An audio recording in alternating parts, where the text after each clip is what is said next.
Isang mapayapang roaring mission ang ating tropa sa Ayungin Show noong July 27. Bakit po nagkaroon ng mapayapang roaring mission? Walang insidente, walang laser pointing, walang finger cutting. Bakit po? Dahil po nagkaroon po ng kasunduan ang China at ang Pilipinas noong July 21 na de-escalate ang situation. Yun po ang dapat na ginawa ng ating pamahalaan noong unang araw pa lamang ng kanyang pagpupo sa pwesto. Kailangan po natin ng pagkikisundot sa China. Kasi po, ang issue po sa West Philippine Sea, hindi po malulutas yan sa paraan ng EDCA. Hindi po yan malulutas sa paraan ng mga armas militar. Yan po ay malulutas sa pamamagitan ng isang mapayapang pag-uusap. At yan po ang isinagawa ng Pilipinas at ng China noong July 21. Bahagi po ng resulta ng isang tinatawag na direct consultation through the bilateral consultative mechanism in the South China Sea. Kung ginawa po sana yun noong araw pa lamang ng pagpupo ni BBM, hindi po nasayang yung 3 taon po natin. Wala pong naputulan ng diliri ng ating mga sundalo. Yun po ang dapat po natin gawin. So, number 1, we really need direct consultation and negotiations to peacefully settle our territorial disputes and maritime jurisdictional conflicts in the West Philippine Sea. Ngayon, binanggit ko po dalawang pong problema yan. Sorry po, professor po ako, kaya kailangan ko explain ng konti. Dalawa po ang issue sa West Philippine Sea.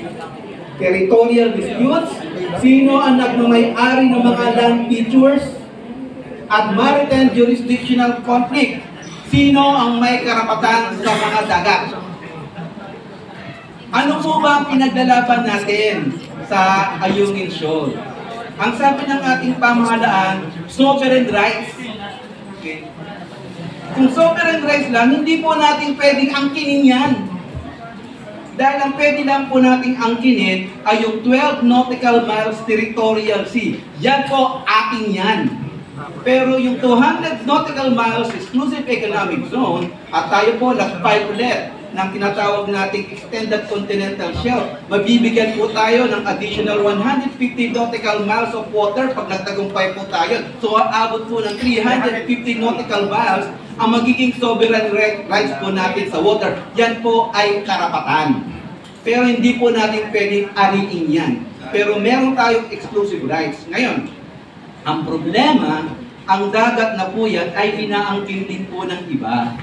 At ang sinasabi ng UNCLOS, kung meron pong maritime jurisdictional conflicts, all parties in conflict should avoid conducting unilateral actions that are hostile to each parties. So, ibig sabihin, ay dapat di tayo gumagawa ng mga hostile actions sa area na yan. Hindi lamang ang Pilipinas, pati lahat po ng parties yan. At ito po yung masaklap na katotohanan. Ayoko po sana magsabi ng masaklap na katotohanan, pero kailangan po sabihin po inconvenient truth. Alam niyo po ba yung Kalayaan Island Group? Ilan po bang land features sa Kalayaan Island Group ang dineclare natin na bahagi ng ating teritoryo? Alam niyo po ba kung ilan? Ba, hindi niyo alam. Ang Kalayaan Island Group po na nakalocate sa Spratlys, 48 land features po ang dineclare ng ating batas na bahagi ng ating teritoryo. Pero, ilan po ba sa mga land features yan ang kontrolado natin? Alam niyo po ba kung ilan lamang? 9 lamang po. Out of 48. 21 po okupado ng Vietnam. 7 okupado ng China. 5 okupado ng Malaysia. 1 okupado ng Taiwan. So we lost not only a square inch of our territory.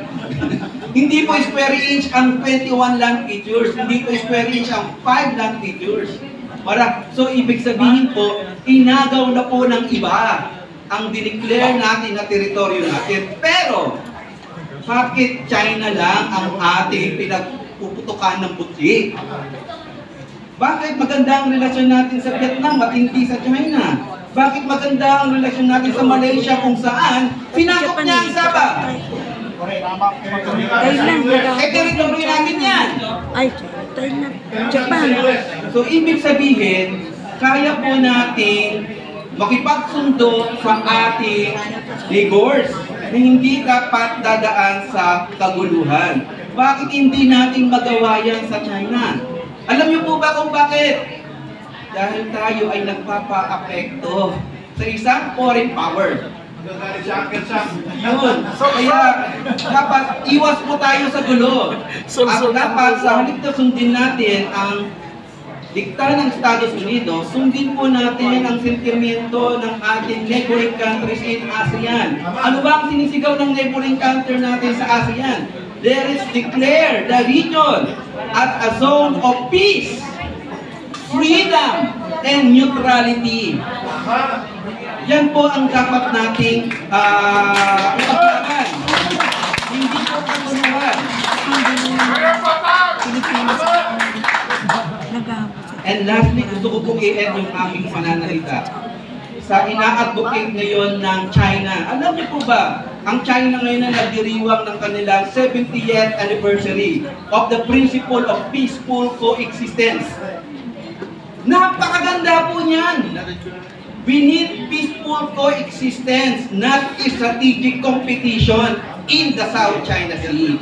Yan po ang dapat natin gagawin.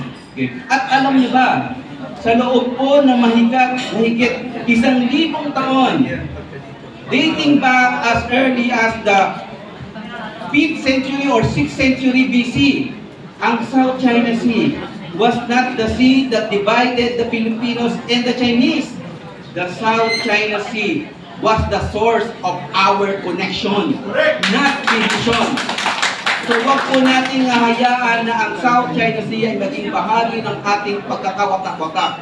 The South China Sea is the source of our connection with the Chinese. At alam niyo po ba na kaming mga members ng academic community, napakarami na po namin pag-aaral on how to promote cooperation rather than competition in the South China Sea. At ano po yan? Magbabanggit po ako ng 5 na nakasaad sa Declaration on the Conduct of Parties in the South China Sea that was signed by China and ASEAN in 2002. Ano po ba yung areas of cooperation na pwede natin gawin? Number 1, marine scientific research. Kailangan po natin yan para maproteksyonan po natin ang yamang dagat ng South China Sea at kabuuang West Philippine Sea. Second, marine environmental protection. Third, search and rescue operation. Fourth, cooperation in the area of safety of navigation at sea. And finally, 5, cooperation in the area of combating transnational crimes. Yun po ang dapat natin pinagtutuunan ng pansin. Paano maipopromote ang cooperation rather than competition in the South China Sea. And finally, baka nalilito po kayo kasi sa aking pananalita, pinaghahalo-halo ko po yung salitang South China Sea at West Philippine Sea. Alam niyo po ba yung pagkakaiba niyan? Hindi po interchangeable ang dalawa na yan. Ang West Philippine Sea po ay ginamit nating label to discuss the waters that we claim that part of our sovereign rights. Bahagi lang po yan ng South China Sea. Ang West Philippine Sea po ay 30% lang po lamang ng kabuuang South China Sea. At 30 dagat ang nakabilang po sa West Philippine Sea. Lahat ng dagat o tubig na nakapalibot sa Kalayaan Island Group, lahat ng tubig na nakapalibot sa Scarborough Shoal, at ang tubig na nakapalibot sa Luzon Strait, yan po ang West Philippine Sea.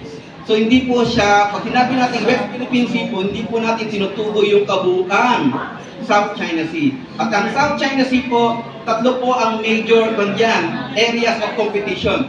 Para sa yan, pinag-aagawan lang po yan ng China at ng Vietnam. Peace practice, pinag-aagawan po yan ng 5 bansa. At ang Scarborough Shoal, Pilipinas lamang po at China. Pero ito po ang naging problema.